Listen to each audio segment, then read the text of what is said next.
Right breaking చూస్తున్నాం. రాష్ట్రంలో పంచాయతీ ఎన్నికలకు బ్యాలెట్ బాక్సులతో 3 దశల్లో నిర్వహించనున్నారు. రాష్ట్ర ప్రభుత్వం రిజర్వేషన్లను ఖరారు చేశాక నోటిఫికేషన్ వెలువడబోతుందన్నారు.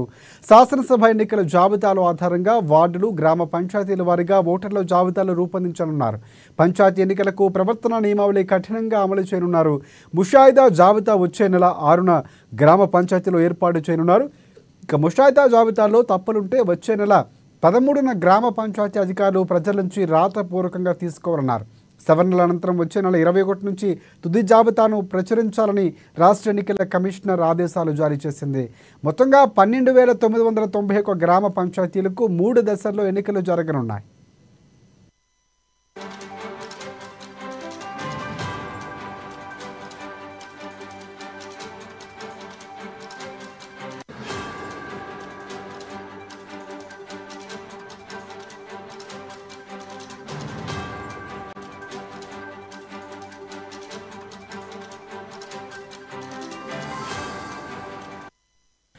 రైట్ బ్రేకింగ్ చూస్తున్నాం. రాష్ట్రంలో పంచాయతీ ఎన్నికలను బ్యాలెట్ బాక్సులతో 3 దశల్లో నిర్వహించనున్నారు.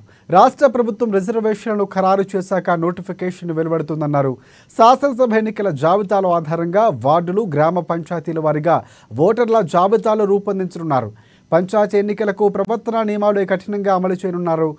ముషాయిదా జాబితా వచ్చే నెల 6వ తేదీన గ్రామ పంచాయతీలో ఏర్పాటు చేయనున్నారు.